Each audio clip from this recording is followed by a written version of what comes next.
Hello guys, welcome back in my class. आज की इस क्लास में हम पढ़ेंगे कक्षा 12 की अंग्रेजी की बुक पेनोरमा का चैप्टर द रेट ट्रैप। और पिछले वीडियो में भी हमने इस चैप्टर को शुरू किया था और अगला हिस्सा लेकर के आया हूँ मैं इस वीडियो में आपके साथ। तो बने रहें मेरे साथ, पूरा वीडियो देखें। वीडियो पसंद आए तो लाइक ज़रूर करें, और यदि नए व्यूअर हैं आप और अभी तक आपने मेरा चैनल सब्सक्राइब नहीं किया है तो प्लीज़ सब्सक्राइब ज़रूर कर लें। और इस वीडियो में हम देखेंगे कि उस रेड ट्रैप पेडलर का अब क्या होता है। तो let's begin. The Ramsjo iron work which are now, यानी जो राम्सजो आयरन वर्क्स नाम की जो मिल थी, विच आर नाउ जो कि अब, क्लोज्ड डाउन बंद हो चुकी थी, यानी राम्सजो आयरन वर्क्स नाम की जो मिल थी जो अब बंद हो गई है। Were not so long ago a large plant with smelter, rolling mill and forge. वो ये जो राम्सजो आयरन मिल है वो जो अब बंद हो गई है, वो पहले एक बहुत बड़ा प्लांट थी जिसमें स्मेल्टर थे, रोलिंग मिल थी और फोर्ज था, यानी जिसमें प्रगालक थे, रोलिंग मिल थी यानी बेलनी मिल थी, और ढलाई घर था, फोर्ज यानी ढलाई घर। इन द समर टाइम, और गर्मियों के समय में, long lines of heavily loaded barges and scows, यानी भारी मात्रा में लदी हुई बार्जेज और स्काउच की लाइन लगी रहती थी, यानी छोटी और बड़ी नावों की लाइन लगी रहती थी। स्लिड डाउन द कैनल, जो कैनल के अंदर यानी जो नहर थी उसमें होकर के उतर जाती थी। Which led to a large island lake, और ये नहर अंदर यानी मध्य भाग में एक झील में जाकर के मिलती थी। And in the winter time, और विंटर टाइम में यानी सर्दियों के मौसम में, the roads near the mill, यानी इस मिल के पास वाले जी जो सड़कें थी, वर ब्लैक, वो काली हो जाती थी। From all the coal dust, यानी उस कोयले की धूल के कारण, उसकी राख के कारण, विच शिफ्टेड डाउन, जो छन कर के गिरती थी, from the big charcoal crates, बड़ी बड़ी चारकोल की टोकरियों में से। During one of the long dark evening, तो इसी तरह की एक लंबी अंधेरी शाम को, जस्ट बिफोर क्रिसमस, क्रिसमस से ठीक पहले, the master Smith and his helper, यानी जो प्रमुख जो लोहार था और जो उसका हेल्पर था, जो सहायक था, सेठ, बैठे हुए थे, इन द डार्क फोर्ज, उस अंधेरी ढलाई घर के अंदर, नियर द फर्नांस, भट्टी के पास में, वेटिंग, इंतज़ार कर रहे थे, for the pig iron, pig iron का यानी वो जो कच्चा लोहा था उसका, which had been put in the fire, जिसको आग के अंदर डाला गया था। टू बी रेडी, किस चीज़ का इंतज़ार कर रहे थे? उस कच्चे लोहे का। टू बी रेडी, रेडी होने का, तैयार होने का। किस चीज़ के लिए तैयार होने का? To put on the anvil, निहाई में डालने के लिए। एनविल यानी निहाई। Every now and then one of them got up, और कभी कभार यानी कभी कभार जो है उनमें से कोई एक खड़ा होता, टू स्टिर द ग्लोइंग मास, उस चमकते हुए पदार्थ को स्टिर करने के लिए, हिलाने के लिए, with a long iron bar, एक लंबी लोहे की छड़ से, returning in a few moments, और कुछ ही क्षणों में वो वापस आ जाता, ड्रिपिंग विद परस्पायरेशन, परस्पायरेशन यानी पसीना, और ड्रिपिंग यानी चुचाता हुआ, कहने का मतलब टपकता हुआ, भीगा हुआ, यानी कुछ ही मिनटों में जो है वो व्यक्ति उस लोहे को जो हिलाने जाता था वो पसीनों से निचुड़ता हुआ वापस आ जाता। दो, यद्यपि, एज वाज द कस्टम, जैसा कि रिवाज था, कस्टम था, he wore nothing but a long shirt and a pair of wooden shoes, वह व्यक्ति, जैसा कि रिवाज था, यानी वूलन शूज और एक लंबी शर्ट के अलावा कुछ नहीं पहनता था। वूलन शूज यानी लकड़ी के जूते। All the time there were many sounds to be heard in the forge. और सारे समय उस फोर्ज में यानी उस ढलाई घर में विभिन्न तरह की आवाज़ें सुनाई देती थी। अब कौन कौन सी आवाज़ें सुनाई देती थी वो देखते हैं। द बिग वेलोज ग्रॉन्ट, यानी बड़े बड़े जो वेलोज थे, जो धौंकनियाँ थी, उनके चीखने की आवाज़, कराहने की आवाज़, grunt. And the burning coal cracked, और जलते हुए कोयले के कड़कड़ाने की आवाज़। The fire boy shovelled charcoal into the mouth of the furnace with a great deal of clatter. और फायर बॉय के द्वारा जो फर्नांस के मुंह में जो वो चारकोल डालता था, वो भी एक बहुत बड़ी मात्रा में क्लैटर की ध्वनि पैदा करता था, यानी कड़कड़ाने की या खटफट की जो है बहुत भारी आवाज़ होती थी उस वक्त, जब लड़का जो है शॉवेल करता था, यानी डालता था चारकोल यानी कोयले को, into the mouth of the furnace, furnace के मुंह में, यानी उस भट्टी के मुंह में, तो बहुत तेज खड़खट की आवाज़ होती थी। आउटसाइड रोअर्ड द वाटरफॉल, और बाहर झरना जो है दहाड़ता था।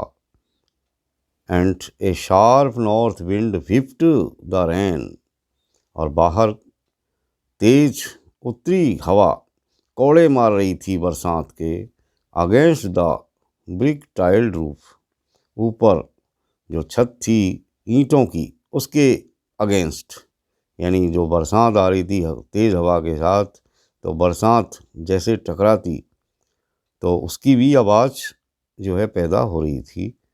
It was probably on account of all this noise, और संभवतया इस सारे शोरगुल के कारण, on account of all this noise, इस सारे शोर शराबे के कारण, that the black Smith did not notice, और इस शोर शराबे के कारण ब्लैक स्मिथ नोटिस नहीं कर पाया, देख नहीं पाया, that a man had opened the gate, कि एक आदमी ने दरवाज़ा खोल लिया था, एंड एंटर्ड द फोर्ज, और वो उस फोर्ज के अंदर प्रवेश कर गया था, उस ढलाई घर के अंदर आ गया था।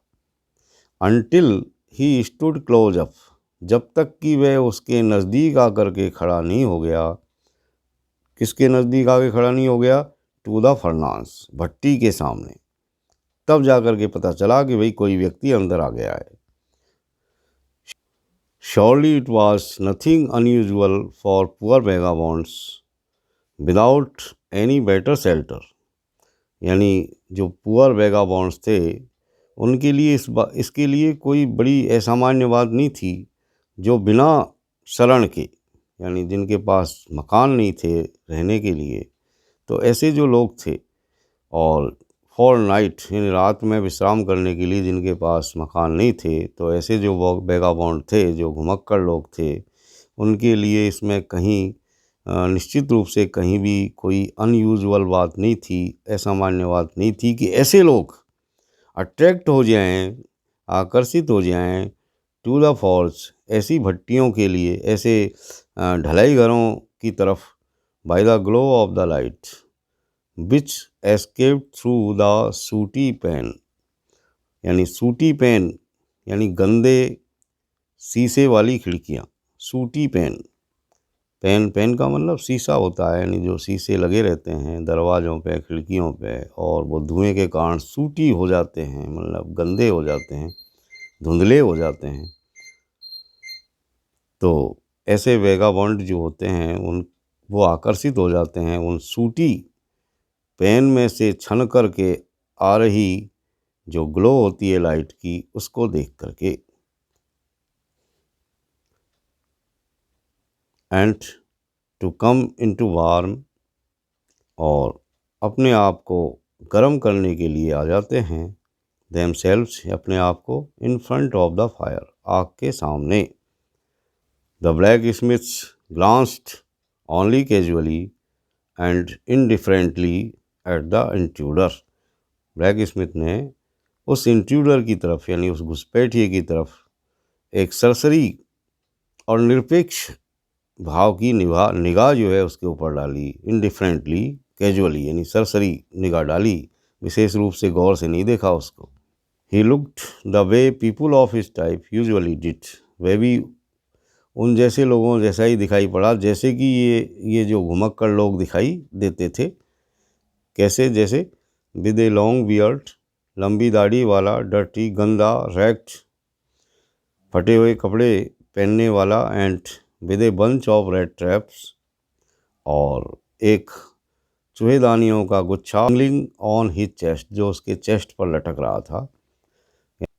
ऐसे लोग जिनके सीनों पर चूहेदानियों का गुच्छा लटक रहा हो, जिन्होंने गंदे फटे टूटे कपड़े पहन रखे हों और जिनकी लंबी दाढ़ियाँ होती है, तो इस तरह के जो एक घुमक्कड़ लोग थे वैसा ही ये व्यक्ति भी दिखाई पड़ा.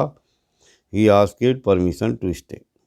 उस आदमी ने रुकने की परमिशन मांगी, आज्ञा मांगी. And the master blacksmith nodded a haughty consent without honouring him with a single word.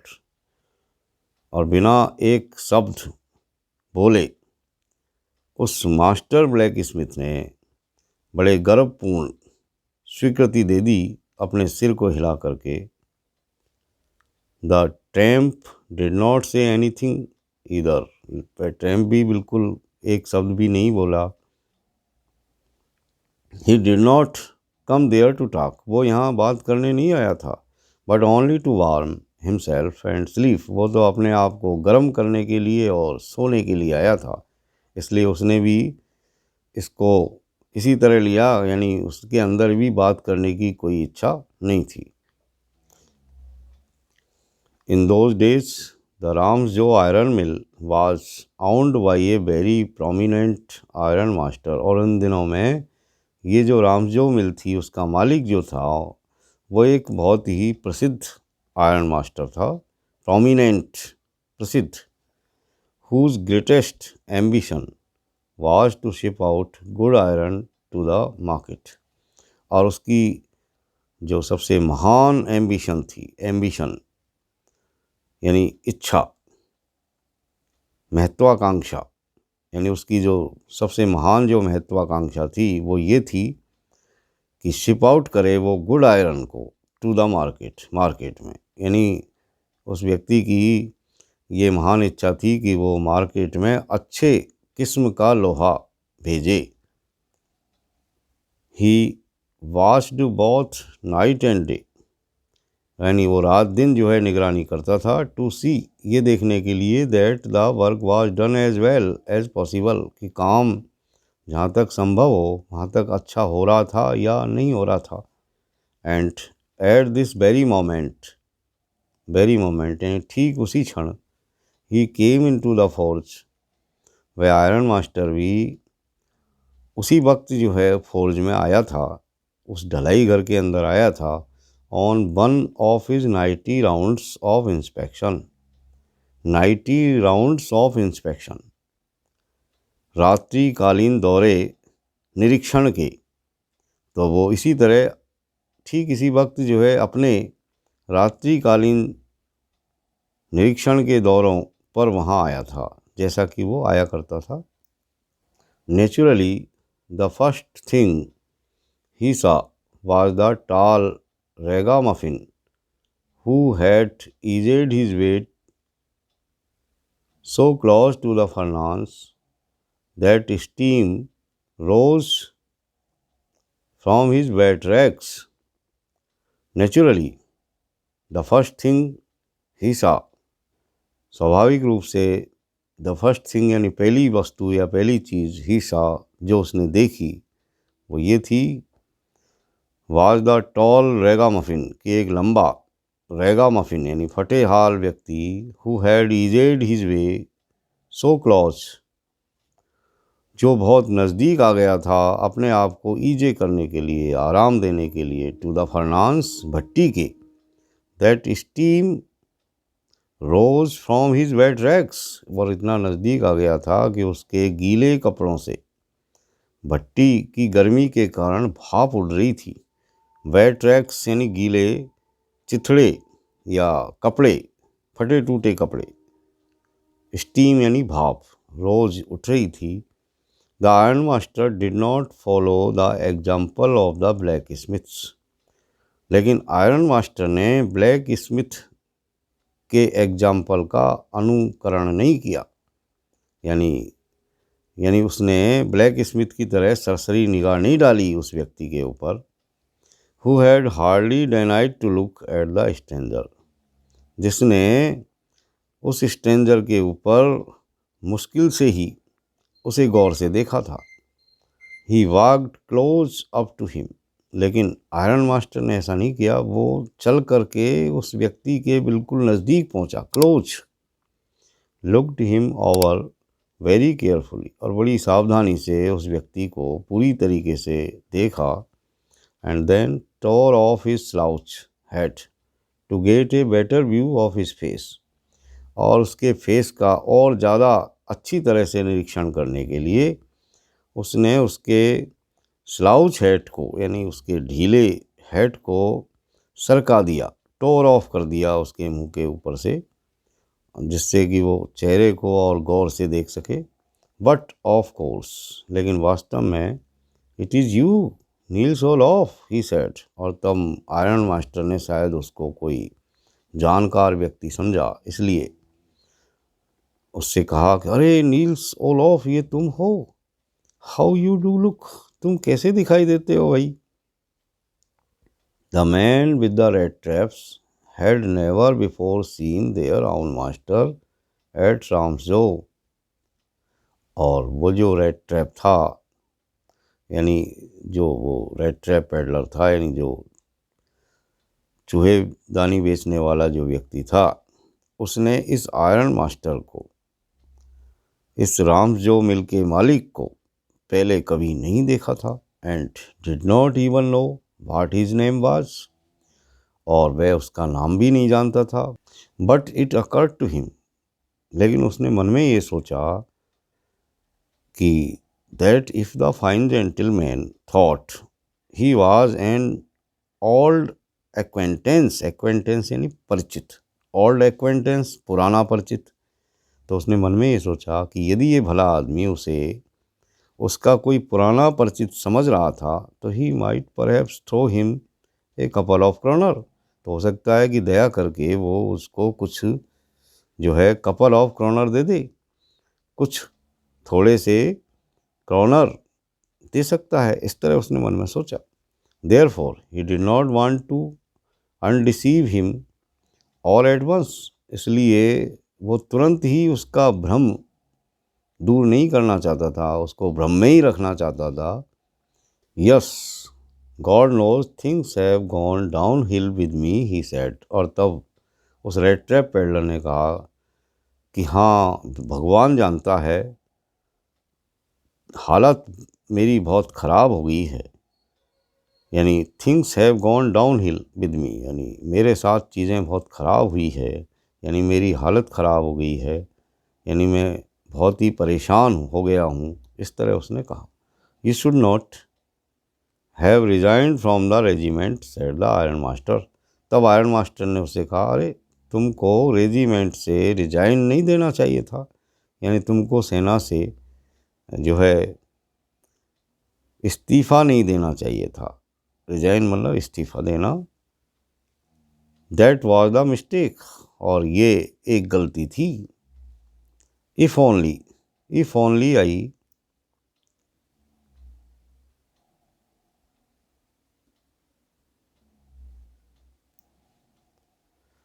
Had still been in the service at the time, तब आयरन मास्टर ने कहा कि इस वक्त भी यदि मैं सर्विस में होता, यानी सेना में ही होता, तो it never would have happened, तो ऐसा कभी नहीं होता, यानी मैं तुमको इस्तीफ़ा नहीं देने देता।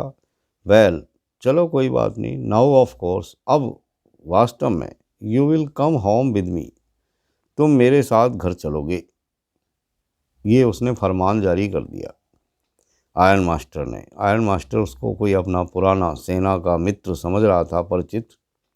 अब उसने ये फरमान जारी कर दिया कि चलो कोई बात नहीं, जो हो गया वो तो हो गया, लेकिन अब तुम मेरे साथ मेरे घर चलोगे, to go along up to the manor house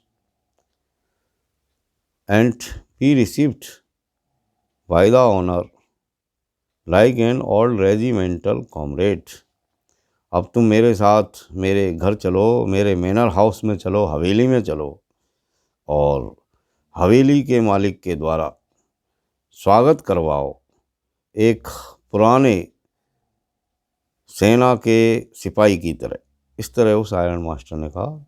that however did not please the tramp. अब ये बात उस ट्रैम्प को जरा भी पसंद नहीं आई, उस घुमक्कड़ को ये बातें जरा भी पसंद नहीं आई। यानी वो सोच रहा था कि ये क्या चक्कर पड़ गया भाई।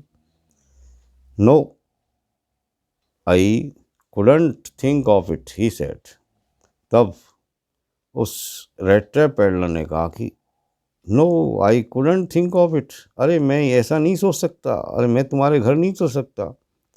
लुकिंग क्वाइट अलार्म्ड, और अचानक से वो बहुत ही चौकन्ना हो गया, अलार्म हो गया, खतरा जो है उसको दिखाई देने लगा, सूंघने लगा वो कि ये तो बड़ी खतरनाक बात है। ये मुझको यदि घर ले जाता है और क्या पता चल जाए इसको कि मैं चोर हूँ। तो इस तरह उसके मन में जो है खतरे की घंटी बज गई। He thought of the 30 kronor, उसी वक्त उसने उन 30 क्रोनर के बारे में सोचा। To go up to the manor house would be like throwing himself voluntarily into the lion's den. और उसने सोचा कि मैनर हाउस में जाना इस तरह होगा जैसे वो खुद चल करके, यानी वॉलंटरली, यानी इच्छा से अपने आप को लायंस की डेन में डाल रहा हो, शेर की मांद में डाल रहा हो। यानी उसने मन में ये सोचा कि यदि मैं मैनर हाउस जाता हूँ तो इसका मतलब ये है कि मैं चला करके अपने आप को जो है स्वयं ही शेर की मांद में डालने जा रहा हूँ। He only wanted a chance to sleep here in the forge, वो तो सिर्फ इस फोर्ज में सोने का एक मौका चाहता था। एंड देन स्नीक अवे, और तब sneak away as inconspicuously as possible, और सोने के बाद में जहाँ तक संभव हो सके वहाँ तक चुपके से वहाँ से खिसक जाना चाहता था। इनकॉन्स्पिशियसली, चुपके से, बिना किसी को बताए। The iron master assumed that he felt embarrassed because of his miserable clothing। Iron master अलग तरीके से सोच रहा था। आयरन मास्टर ने सोचा कि ये घर इसलिए नहीं चल रहा कि इसके कपड़े बहुत मिजरेबल हैं, यानी इसने फटे टूटे जो कपड़े पहन रखे हैं, जिनकी हालत ख़राब है, उनके कारण ये बहुत ही एम्बारेस्ड महसूस कर रहा है, बहुत ही जो है अपने आप को जो है परेशान महसूस कर रहा है। The iron master assumed, iron master ने ये सोचा कि दैट ही फेल्ट एम्बारेस्ड, यानी बहुत ही एम्बारेस महसूस कर रहा है because of his miserable clothing, अपने फटे हाल कपड़ों के कारण। Please don't think that I have such a fine home that you can not show yourself there, he said. और तब आयरन मास्टर ने कहा, प्लीज़ डोंट थिंक, कृपया ऐसा मत सोचो, that I have such a fine home, कि मेरे पास कोई बहुत अच्छा मकान है, that you can not show yourself there, जहाँ तुम अपने आप को दिखा नहीं सकते, यानी तुम वहाँ जा नहीं सकते। इस तरह का कोई अच्छा मकान भी नहीं है भाई मेरे पास। Elizabeth is dead as you may already have heard, और हो सकता है तुमने पहले ही इस बात को सुन लिया हो कि एलिजाबेथ मर चुकी है। एलिजाबेथ जो कि पत्नी थी उस आयरन मास्टर की।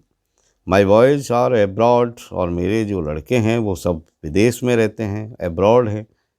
And there is no one at home, और घर में कोई भी नहीं है, except my oldest daughter and myself, यानी मेरे और मेरी सबसे बड़ी बेटी के अलावा घर में और कोई नहीं रहता है। We were just saying that it was too bad we didn't have any company for Christmas. हम तो सिर्फ इतना कह रहे हैं कि ये हमारे लिए बहुत ज़्यादा बुरी बात है कि इस क्रिसमस के मौके पर हमारे पास कोई साथ देने वाला नहीं है, कोई कंपनी नहीं है। Now come along with me and help us make the Christmas food disappear a little faster.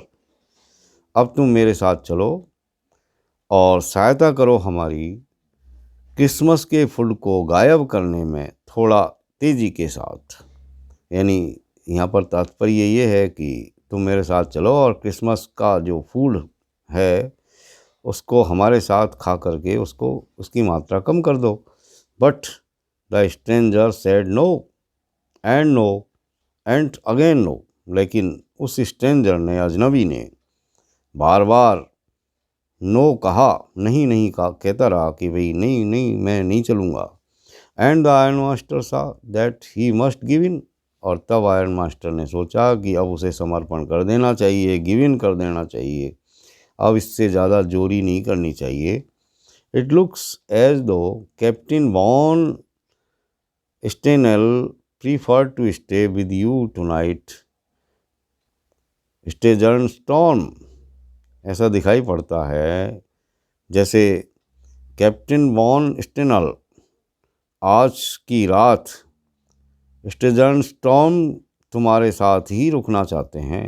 He said to the master blacksmith, उसने उस लोहार से कहा, मास्टर ब्लैक स्मिथ से कहा।